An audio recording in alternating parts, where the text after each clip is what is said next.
मेरी एक गलती से मेरा पूरा परिवार बिखर गया। मैं जब भी मंदिर जाती थी तो रोज शाम को मंदिर की सीढ़ियों पर बैठी उस अधेड़ उम्र की महिला पर मेरी नज़र ठहर जाती थी। देखने से तो वो किसी अच्छे परिवार की लगती थी, पर ऐसी दशा की उसे भीख मांगनी पड़ रही थी। आखिर उस महिला की उस दयनीय स्थिति का क्या कारण रहा होगा? मैं मन ही मन कयास लगाती और रोज वापस घर आ जाती थी। सुबह को गृहस्थ के 10 काम रहते हैं तो मंदिर जाना नहीं होता था, पर मैंने शाम को जाने का नियम बना रखा था। गोरा रंग उस पर, दमकती लाल बिंदी पर मैले वस्त्र तो इतनी भीड़ में भी मेरा मन आकर्षित कर लेती थी। आज बच्चे भी जन्मदिन की पार्टी में गए थे और पति भी देर से ऑफिस में ही खाना खाकर आने वाले थे, तो मैंने भी सोचा 2 लोगों का खाना पैक किया और मंदिर चल दी। ईश्वर के दर्शन के बाद मैं नीचे सीढ़ियाँ उतरी और उस महिला को वहाँ मंदिर के पास ही बने विशाल बरगद के पेड़ के नीचे चलने को इशारा किया। पहले तो वो थोड़ी सकपकाई, फिर मैंने खाने की ओर इशारा किया तो वो मेरे साथ चल दी। मैंने उसके साफ पानी से हाथ धुलवाए और उसकी ओर थाली लगा दी और उसमें खाना का आग्रह किया, पर वो चुप रही।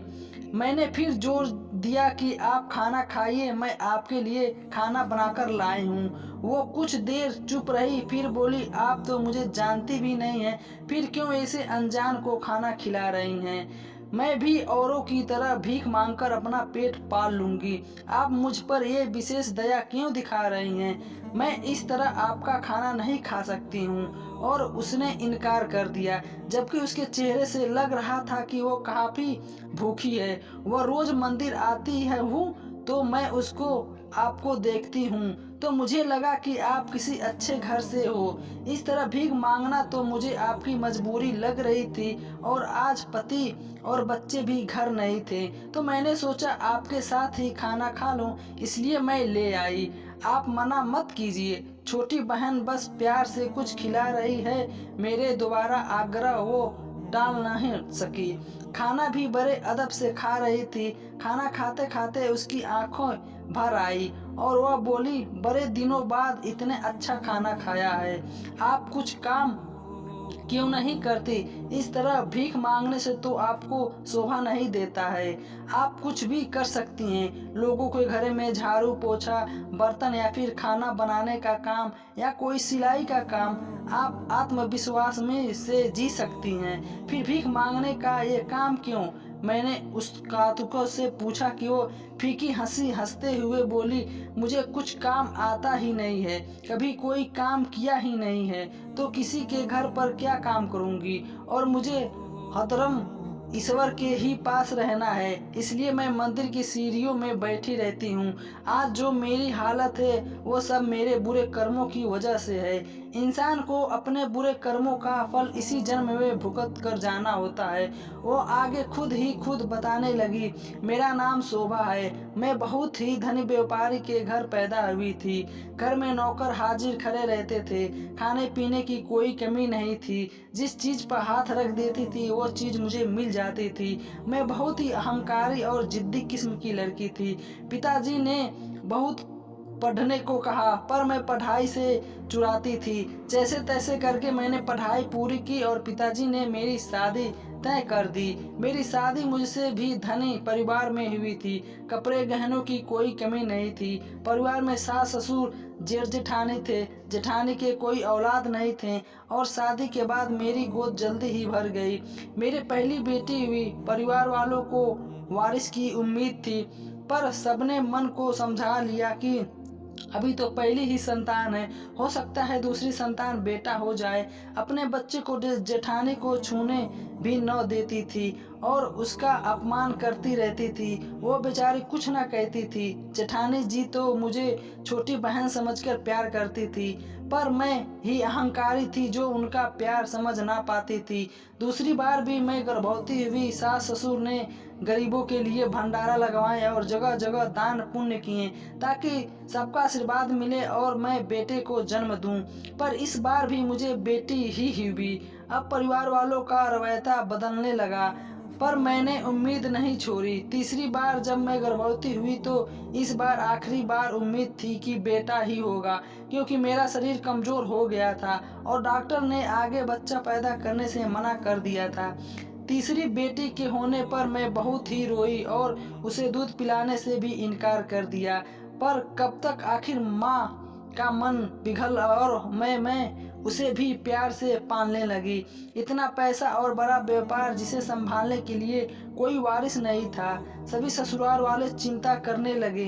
एक दिन अचानक सुबह जेठानी जी का मन घबराया। परिवार वाले तुरंत अस्पताल ले गए तो पता चला कि वो पेट से है, माँ बनने वाली है। यह सुनते ही मेरे पैरों से जमीन सरक गई। मैं बिल्कुल खुश नहीं थी। जो पूजा पाठ हवन बेटा होने के लिए मेरे लिए करवाए थे, उनका फल उनको मिलने वाला था। मुझे लगा अगर इनको बेटा हो गया तो परिवार में मेरी इज्जत कम हो जाएगी। अब उनका होने वाला बच्चा मेरी आंखों में चुभने लगा। परिवार वाले उनका लाड चाव करते और मैं मन ही मन जलभून कर रह जाती। पर बस अब उनका बुरा सोचने लगी थी। काश इनका पैर फिसल जाए, इनका बच्चा गिर जाए, ये पैदा ही ना हो, या पैदा हो तो इन्हें भी बेटी ही हो। मन ही मन में उसका बुरा सोचने लगी। उनका खिलता चेहरा मेरी आंखों में खटकता था। परिवार में वैसे भी मेरी इज्जत कम हो गई थी, पर अगर उनको बेटा हो जाता तो मेरी कोई कदर नहीं होगी। यह सोचकर ही मैं मन ही मन कुटती रहती थी और ईश्वर से रोज प्रार्थना करती थी कि किसी भी तरह यह बच्चा इस दुनिया में नहीं आना चाहिए। मैं भूल गई थी कि ईश्वर तो सबका भला ही करते हैं और मैं इनसे बुरे की प्रार्थना कर रही थी तो वो इसे कैसे स्वीकार करते। जैसे जैसे उनकी डिलीवरी के दिन नज़दीक आ रहे थे, वैसे वैसे मैं परेशान हो रही थी। एक सुबह अचानक उठी तो पता चला कि उनका बेटा हो गया है। देर रात दर्द उठा था तो उन्हें अस्पताल ले गए थे। मैं बच्चे को सुला रही थी तो मुझे बताना जरूरी नहीं समझा। मैं उस दिन बहुत रोई, ईश्वर को कोसती रही कि उसको तो एक बार में ही बेटा दे दिया और मुझे एक भी बेटा नहीं दिया। उसका भव्य स्वागत किया गया, सब लोग बधाइयाँ दे रहे थे, पर मेरे सीने में सांप लौट रहे थे। हर पल मैं उनका बुरा चाह रही थी, इसलिए मैं भी बेचैन रहती थी। मुझे रातों को नींद नहीं आती थी और मैं अपने बेटियों को भी कोसने लगती थी और उनका ध्यान नहीं रखती थी। हर पल उनका बेटा देखकर कूदती रहती थी।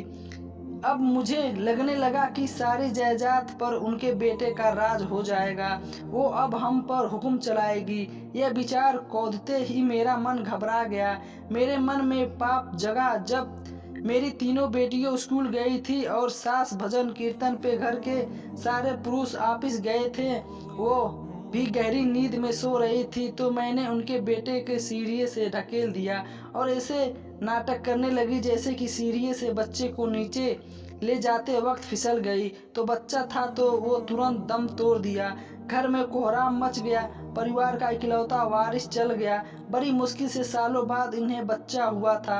वो भी एकदम से पागल हो गई थी। उन्हें संभालना बड़ी मुश्किल हो रहा था।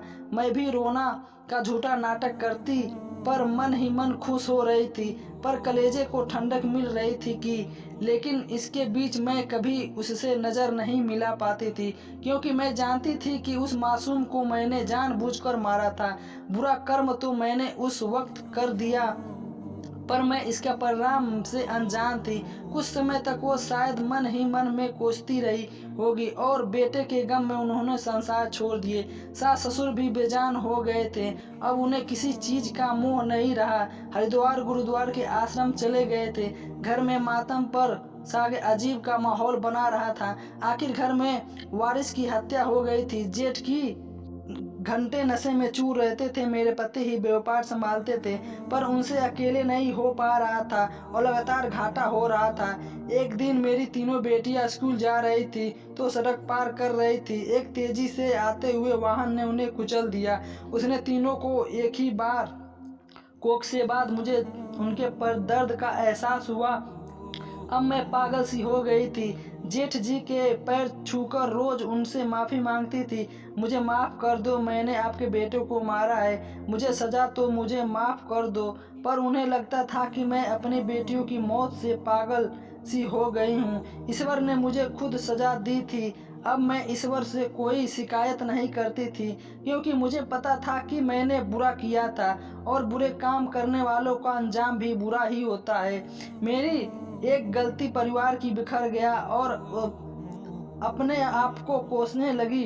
परिवार में धन की कमी हो गई थी, सारे नौकर भी हट गए थे, मुझे कोई काम भी नहीं आता था, तो पति भी मुझसे गुस्सा रहने लगे थे। वे देर घर से आते चिड़चिड़ासे भी रहते थे। मैंने पति के सामने अपना जुर्म कबूल किया तो उन्होंने मुझे घर से निकाल दिया कि तुम जैसी पापी के लिए मेरे घर में कोई जगह नहीं है, तू तो यूं ही इस घर में रह सकती है। मेरे मायके वाले ने भी सहारा नहीं दिया।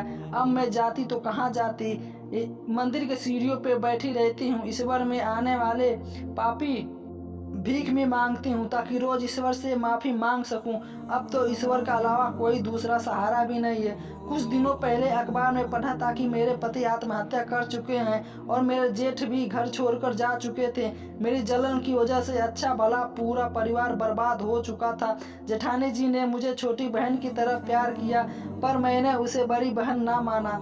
काश मैं उनके बेटे को दिल से अपनाती तो आज मेरी भी बेटियां जिंदा होती। घर में सब लोग अच्छे से थे, बस मेरी वजह से पूरा परिवार बिखर गया।